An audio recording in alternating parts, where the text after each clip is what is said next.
এত দ্বারা দায়িকান ও সর্বসাধারণের অবগতির জন্য জানানো যাইতেছে যে ময়মনসিংহ মুক্তাগাছা সিনিয়র সহকারী জজ আদালতের 5/2023 অন্য ডিং মোকদ্দমার বাদী হাফেজ মোহাম্মদ আব্দুল হক পিতামৃত নজু মণ্ডল সাং হরিণতলা থানা গাবতলী থানা মুক্তাগাছা জেলা ময়মনসিংহ বনাম বিবাদী দায়িক মোহাম্মদ হারিস আলী ওরফে হারিস উদ্দিন পিতামৃত গোলাপ আলী সাবিনা ইয়াসমিন স্বামী হারিস আলী গং সাং হরিণতলা পোস্ট গাবতলী বাজার থানা মুক্তাগাছা জেলা ময়মনসিংহ মুক্তাগাছা সিনিয়র সহকারী জজ আদালতের আদেশ মোতাবেক নাজির সাহেবের নির্দেশে পুলিশ বাহিনীর সহায়তা মুক্তাগাছা থানার অন্তর্গত মৌজা হরিণাতলা মধ্য দাগ নং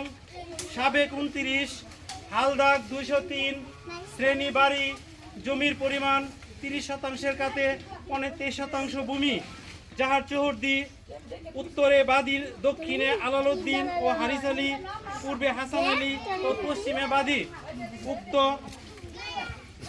উক্ত চৌহদ্দিভুক্ত সিভিল কোর্ট কমিশনার সাহেবের লাল নিশান বিশিষ্ট চিহ্নিত স্থান হরিণাতলা মধ্য জমির পরিমাণ 23% ভূমি বাদী ডিগ্রিদার আব্দুল হক বরাবরে দখল প্রদান করা হইল।